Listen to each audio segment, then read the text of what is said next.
Hi friends, welcome to our new vlog. So friends, इस vlog में हम visit कर रहे हैं कुतुब मीनार। और अभी हम हैं पार्किंग एरिया कुतुब मीनार का जो पार्किंग एरिया है वहाँ पर हैं। यहाँ पर आप अपना टू व्हीलर और फोर व्हीलर पार्क कर सकते हैं। और साथ ही टिकट काउंटर है जहाँ से आप टिकट्स ले सकते हैं। अगर पार्किंग की बात करें तो दोस्तों टू व्हीलर के लिए 20 रुपीज़ पर व्हीकल। और फोर व्हीलर के लिए 40 रुपीज़ चार्जेस रहते हैं। साथ ही टिकट काउंटर है, टिकट काउंटर से आप टिकट्स ले सकते हैं जिसमें 35 to 40 रुपीज़ चार्ज रहता है इंडियंस के लिए। और 600 पर पर्सन चार्ज रहता है फॉरेनर्स के लिए। तो दोस्तों अगर इसके नज़दीकी मेट्रो स्टेशन की बात करें तो कुतुब मीनार मेट्रो स्टेशन सबसे नज़दीकी मेट्रो स्टेशन है। और टाइमिंग की बात करें तो सुबह 8 बजे से शाम को 5 बजे तक ये ओपन रहता है। और हफ्ते के सातों दिन ये complex Qutub Minar complex open रहता है जिसके सो फ्रेंड्स, जैसा कि आप जानते ही हैं कि कुतुब मीनार विश्व की सबसे ऊंची ईंट से बनी हुई इमारत है जिसकी हाइट 72.5 मीटर के आसपास है। और ये 5 मंजिल की इमारत है। इस इमारत का निर्माण कार्य कुतुबुद्दीन ऐबक ने 1193 ईस्वी में प्रारंभ किया था। और उसकी उनकी मृत्यु के बाद इसको इल्तुतमिश ने 1220 ईस्वी में कंप्लीट करवाया। और इसके बाद जो अन्य शासक हुए उन्होंने इसका मरम्मत का कार्य, जैसे फिरोज शाह तुगलक ने भी इसका मरम्मत का कार्य कराया। तो ये इमारत जो है रेड और ग्रे सैंडस्टोन से बनी हुई है। और कुतुब मीनार पे कुरान की बहुत सारी आयतें लिखी हुई हैं। और इसके जो गेट्स की डायरेक्शन है वो मक्का की ओर है, मक्का मदीना की ओर। तो आइए एक्सप्लोर करते हैं कुतुब मीनार और इसके आसपास और जो अलग अलग ऐतिहासिक चीज़ें हैं उनको भी एक्सप्लोर करेंगे साथ में। तो अभी आप देख रहे हैं कुतुब मीनार।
केवल कुतुब मीनार जो कि एक ऐतिहासिक इमारत है, इसके साथ बहुत सारा और भी इतिहास जुड़ा हुआ है।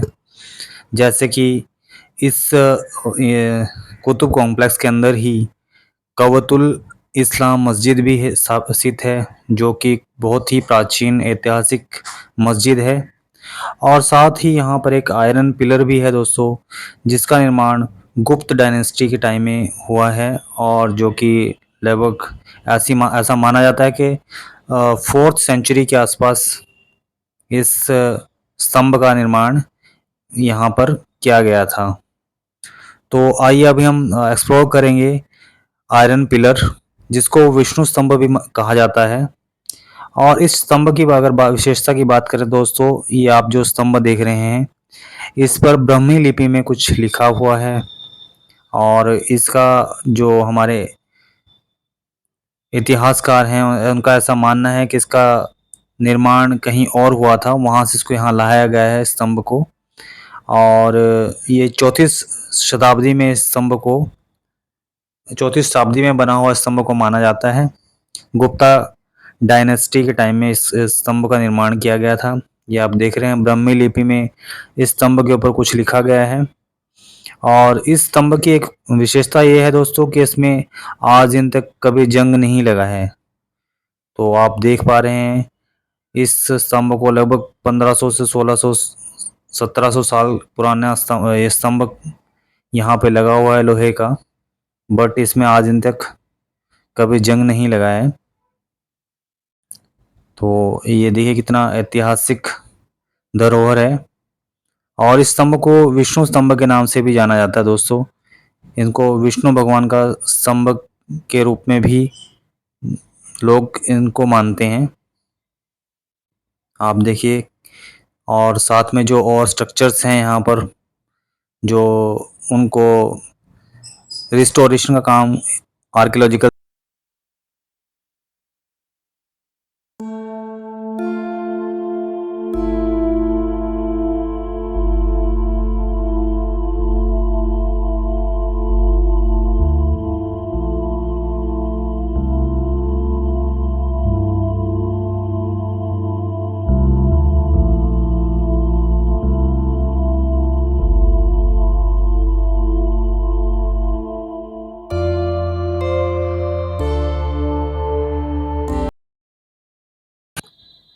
सो फ्रेंड्स, इसके बाद जो next destination Qutub Minar complex के अंदर ही स्थित है वो है अलाई मीनार। अलाई मीनार जिसको कहा जाता है कि अलाउद्दीन खिलजी ने जिसका निर्माण कार्य शुरू किया था। और इसका जो इस अलाई मीनार को कुतुब मीनार से भी दुगनी हाइट का बनाया जाना था, परंतु अलाउद्दीन खिलजी की मृत्यु होने के बाद इसका काम अधूरा ही रह गया। तो ये अधूरी मीनार है जिसका आप बेस देख पा रहे हैं, जो कि कुतुब मीनार से भी 2 गुना है। और ऐसा कहा जाता है कि ये मीनार कुतुब मीनार से भी डबल हाइट की बनानी थी अलाउद्दीन खिलजी को, पर उनकी मृत्यु के बाद इसका काम अधूरा ही रह गया है।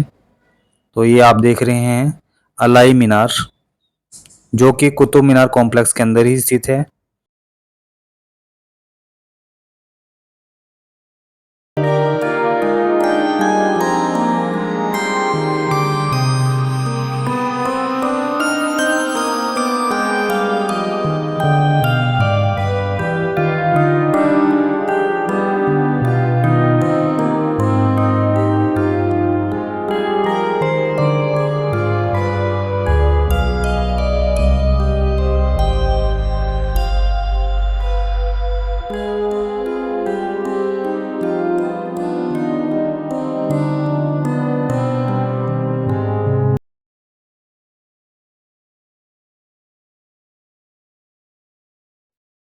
So friends, Qutub Minar complex के अंदर बहुत सारे मुगल शासकों की कब्रें भी हैं। उनके बहुत सारे मकबरे बने हुए हैं इसी कॉम्प्लेक्स के अंदर। तो आप ये इनके भी दर्शन कर सकते हैं यहाँ पे। और आप देख सकते हैं कितना प्राचीन और कितना ऐतिहासिक धरोहर है ये। फ्रेंड्स, एक और जानकारी आपको दे दें कि अगर आप इसका टिकट ऑनलाइन बुक करना चाहते हैं तो आप ऑनलाइन के माध्यम से भी आर्कियोलॉजिकल सर्वे ऑफ इंडिया की वेबसाइट से भी यहाँ का टिकट ले सकते हैं ऑनलाइन ही, ताकि आप वहाँ पे जो कैश टिकट है उसकी लाइन से बच पाएँ। और ये जो कॉम्प्लेक्स है, ऐतिहासिक कॉम्प्लेक्स को न केवल भारतीय बल्कि विदेशी पर्यटक भी बहुत सारे देखने आते हैं। सो दोस्तों, ये था हमारा आज का टूर व्लॉग। होप आपको आनंद आया होगा। Thank you so much for watching.